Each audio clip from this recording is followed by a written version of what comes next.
नमस्कार साथियों, एक बार फिर से स्वागत है आप सबका आपके अपने चैनल एचपी संस्कृत में।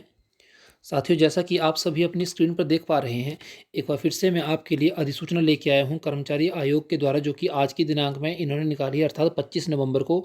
साथियों, यह अभी मैं आपको दो नोटिफिकेशन बताऊंगा, दोनों ही महत्वपूर्ण हैं। पहली नोटिफिकेशन जो कि आपकी स्क्रीन पर है, पोस्ट कोड 793, जो कि टीजीटी मेडिकल की परीक्षा है, जो कि 30 तारीख को होने वाली है। और जो दूसरी नोटिफिकेशन है साथियों, वो होगी पोस्ट कोड 794, जो कि नॉन मेडिकल के संदर्भ में है साथियों। दोनों में ही R&P रूल के अंतर्गत मैं आपको अवगत करवाऊंगा कि किस विषय में क्या कहा गया है। तो जैसा कि आप सभी अपनी स्क्रीन पर देख पा रहे हैं, सबसे पहले उन्होंने यहाँ पे कहा है कि 30 नवंबर 2020 को जो मॉर्निंग इवनिंग शिफ्ट में परीक्षा होने वाली है, पोस्ट कोड 793 मेडिकल की परीक्षा, उसके संदर्भ में R&P रूल जो है, जो आपकी स्क्रीन पर कुछ इस प्रकार से बताए गए हैं, इसी के अनुरूप जो है ये भर्ती की जाएगी साथियों। तो देख लेते हैं।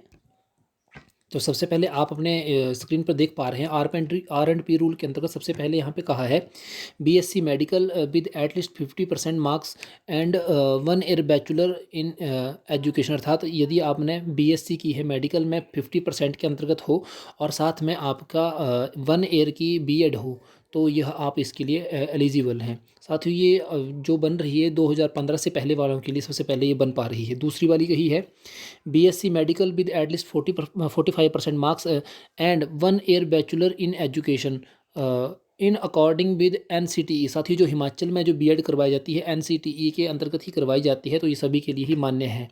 आगे यहाँ पे कहा है, सीनियर सेकेंडरी और it's equivalent with at least 50% marks and 4 year bachelor in elementary education. साथियों, यह हम सभी के लिए अनिवार्य, हम सभी ने यह किया हुआ है, जिसने साइंस पढ़ी होगी वह इससे अवगत बड़े आराम से है।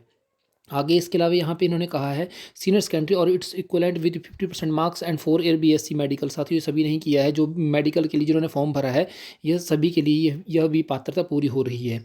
आगे इसके अलावा यहाँ पे कहा है, BSc medical with at least 50% marks and 1 year bachelor in education special education. Special education यहाँ पे साथियों, स्पेशल एजुकेशन वो एजुकेशन होती है जिसके अंतर्गत किसी विशेष वर्ग के बच्चों को पढ़ाने के लिए जो एजुकेशन आप लेते हैं, जैसे कोई फिजिकली बच्चा हैंडीकैप है, जैसे इत्यादि, जैसे कुछ अभ्यर्थी होते हैं जिनको आंखों से देखने में दिक्कत है, उनके लिए ब्रेन लिपि इत्यादि, तो उस माध्यम से भी यदि आपने एजुकेशन ली है तो भी आप इस R&P रूल के अंतर्गत आते हैं साथियों। ये चारों पॉइंट, जो 4-5 हमने पॉइंट देखे ये वाले, ये सभी एक ही पॉइंट के अंतर्गत हैं साथियों।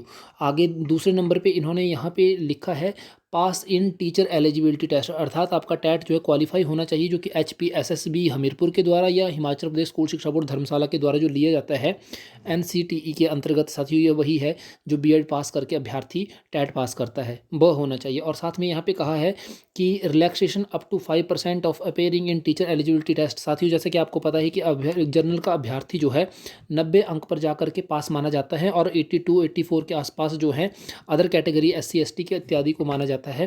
तो यही यहाँ पे इन्होंने इस नोट में यहाँ पे कहा है। इसके अलावा यहाँ पे एज का क्राइटेरिया दिया है, 1 जनवरी 2020 तक 18 से 45 वर्ष तक अभ्यर्थी होना चाहिए जो इस परीक्षा को दे रहा हो। यहाँ पे मेरे से एक प्रश्न पूछा गया था कि अब किसी अभ्यर्थी की एज 48 वर्ष है, तो क्या वह इसके लिए मान्य है? तो नहीं साथियों, R&P रूल के अंतर्गत यहाँ पे इन्होंने सीधा कहा है, 18 से 45 वर्ष तक का अभ्यर्थी ही केवल इस परीक्षा को दे सकता है, उसी को ही माना जाएगा। और 18 से 45 वर्ष का अभ्यर्थी जनरल के लिए साथियों। साथ में यहाँ पे इन्होंने एक और चीज़ लिखी है, जैसा कि आप यहाँ देख पा रहे हैं, रिलैक्सेबल बाय 5 ईयर्स, अर्थात 5 वर्ष जो हैं, अगर कोई अभ्यर्थी SC ST है तो उनके लिए इसमें छूट दी गई है, या कोई अभ्यर्थी फ्रीडम फाइटर परिवार से आता है तब भी उसके लिए भी 5 वर्ष की छूट दी गई है। अंत में इन्होंने यहाँ कहा है कि इफ़ R&P रूल के अंतर्गत यदि किसी अभ्यर्थी की यह पात्रता पूर्ण नहीं होती, फुलफिल नहीं हो रही है, और वह इस परीक्षा को देता है और यदि वह इसमें उत्तीर्ण हो जाता है, तो उसकी पात्रता जो है मानी नहीं जाएगी, स्वीकार नहीं की जाएगी। इसके लिए यह सभी होने निश्चित हैं। तो साथियों, ये अभी आपने TGT मेडिकल के विषय में देखा। अब देखते हैं TGT नॉन मेडिकल के विषय में। अभी आपकी स्क्रीन पर है टीजीटी नॉन मेडिकल के संदर्भ में आर&पी रूल के विषय में। साथियों, सबसे पहले यहाँ पे बता देते हैं कि यह परीक्षा 30 नवंबर को होने वाली है मॉर्निंग शिफ्ट में। तो इसके संदर्भ में जो आर&पी रूल है उसके अंतर्गत भी साथियों कुछ इस प्रकार से, पहले तो फर्स्ट जो इन्होंने पॉइंट लिखा है इसमें 4-5 पॉइंट लिखे हैं जो कि जैसे ही बीएड जैसे कि मेडिकल में थे वैसे ही हैं।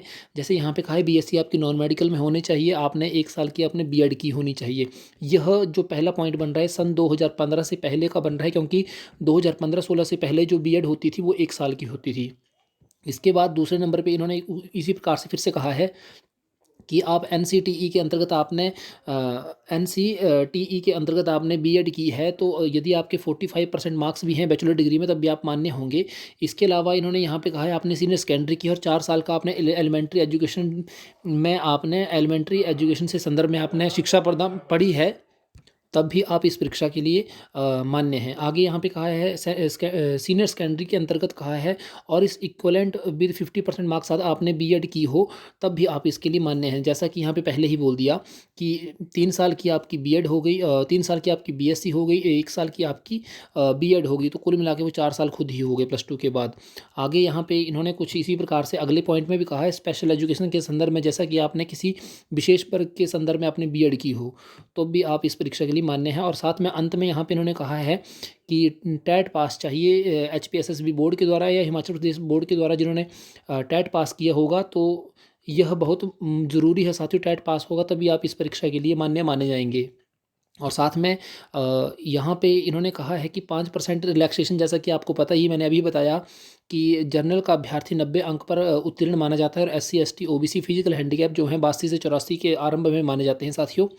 और इसके अलावा एज का क्राइटेरिया इन्होंने भी यहाँ पे 18 से 45 वर्ष रखा है जनरल के लिए। और साथ ही साथ जो एससी हैं एसटी हैं ओबीसी हैं और इसके अलावा जो जैसे फ्रीडम फाइटर इत्यादि परिवार से जो अभ्यर्थी आते हैं उनके लिए 5 साल का यहाँ पे इन्होंने रिलैक्सेशन रखा है। और साथ में अंत में यही कहा है कि किसी अभ्यर्थी की पात्रता इस पर पूरी नहीं होती है और वो इस परीक्षा को देता है, यदि उत्तीर्ण हो जाता है तो इसकी पात्रता जो है व्यक्ति उसकी पात्रता जो है रद्द कर दी जाएगी। तो यही अभी मूल सूचना थी। पोस्ट कोड 793 जो कि मेडिकल के संदर्भ में 30 तारीख को परीक्षा है। पोस्ट कोड 794 जो कि परीक्षा मॉर्निंग शिफ्ट में 30 तारीख को है। तो इसी सूचना के साथ अब तक के लिए मिलते हैं अगले भाग में। तब तक के लिए नमो नमः साथियों।